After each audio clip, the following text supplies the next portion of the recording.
Hello, Brian again from Grandison Allotments, and today I'm going to be showing you how to side shoot your tomatoes. So this is the progression of the tomatoes from the last video when I showed you how to put the battles with them. And what we're doing today is the side shoots. Naturally a tomato plant wants to crawl along the ground, making more shoots as it goes, creating in the end more foliage than fruit. And humans in our wisdom grow them vertically. We take out the side shoots to stop too much foliage stealing all the plant's energy and send that much needed energy into creating tasty fruit.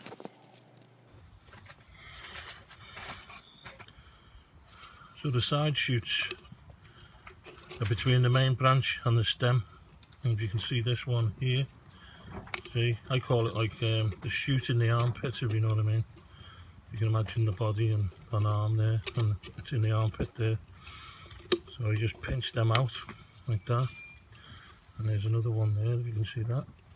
Pinch that one out. And what you've got to be careful of, you don't pinch the truss out. I'll show you what the truss is. See that cluster there? Now that's a truss. So you leave them because they're going to produce, you know, the top of the stem. And whatever you do, you don't take the lead stem, which is that one. That's the highest stem. Because if you take that now, it won't grow. And you won't get any more height, it'll just go out like a bush. So when you're happy with your height, you know, when it gets to, I don't know, 3.5, 4 feet, then you can take the lead truss, the lead top, and you can just pinch that off when you get to the height that you're happy with, and then your tomato plant will fill out. But if you can see behind that truss, there's another side shoot. I'll take that out, and as I move on, if you notice this one, which I've missed, this is what happens. It becomes a stem of itself, and it produces a lot of foliage, more foliage than a normal stem or centre branch, and takes all the energy away from the tomato. It will produce tomatoes on it, but it means that all your tomatoes will be small and less energy. So I'm going to pinch that out as well. And any more side shoots on there. Doesn't look too bad. There's one down there. Pinch that out. I'm just going along doing that. As you can see on that one, there's little ones starting there. You can see, pinch them out. Pinch them out. There's another truss there, you can see. So we want to avoid harming them, because every flower that comes on your tomatoes, on your tomato plant, becomes a tomato. So you've got to look after your flowers.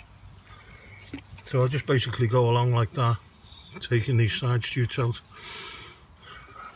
That's not a side shoot. If you notice, that's like a main branch off the main body, main stem. So don't get mixed up and take them off, because you'll have no tomatoes at all. So look at that one again, just for clarity. You can see where I'm pointing.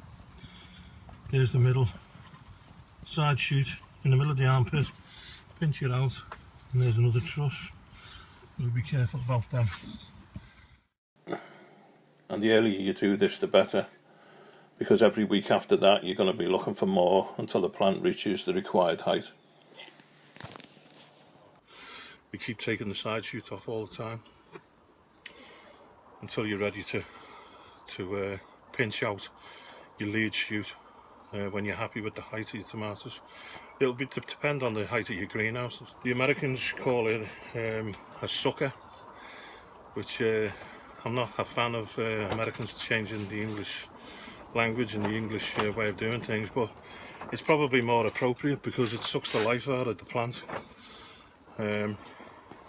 So side shoot or sucker, it's the same thing.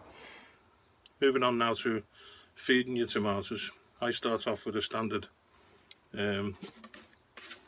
tomato feed, which is This is one from Sainsbury's.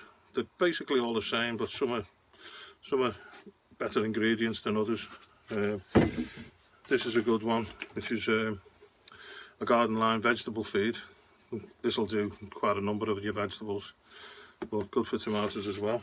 But this is the one I use, which is TAomato, just because of the ingredients, because it's got phosphorus pesticide in,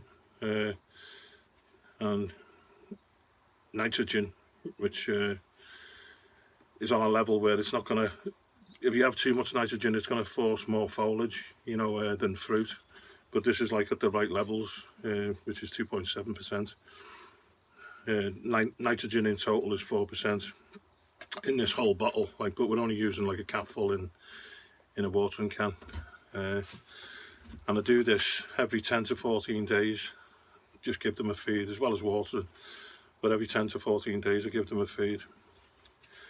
When the fruits start to form, then I move from TAomato to comfrey, and I'll show you what I use there. If you haven't got comfrey and you haven't got the facilities to do what I'm about to show you, you can carry on with the TAomato. You know, it'll do just as well.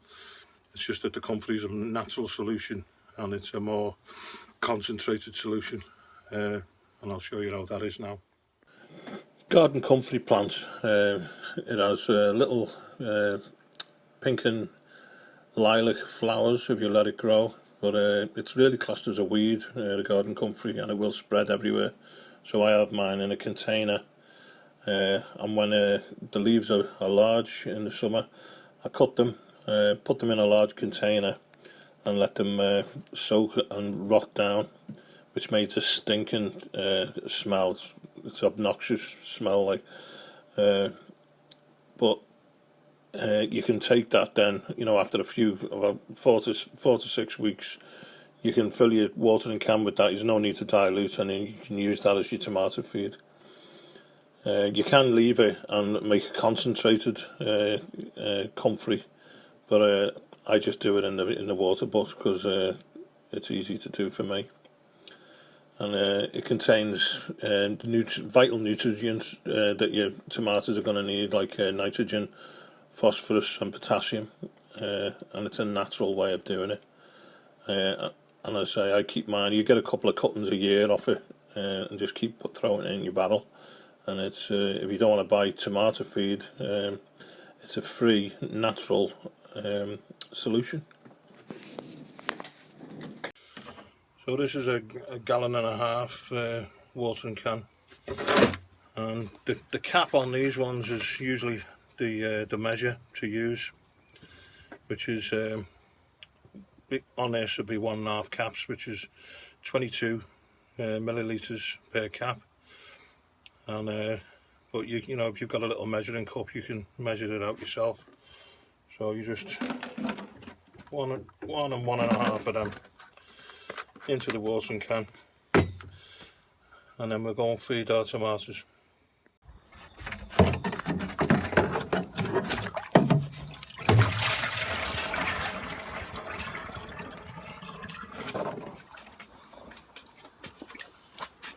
And I'm just going along, filling my bottles with the feed. Once every 10 to 14 days. Now that they're this size, because you remember, you don't feed them when they're only little seedlings, because you kill them off. But once they're this size, they need feeding. They're constantly taking nutrients out of the ground. They're incredibly hungry feeders, the tomatoes, and need a hell of a lot of maintenance. And to show you how hungry tomatoes are, this is in the pot from the seedling, and you can see it's starting to yellow, you know, the leaves, and that's because it's, you know, it's still a healthy plant, but that's because it's exhausted all the nitrogen in this compost, and it's screaming to get out, to be planted out.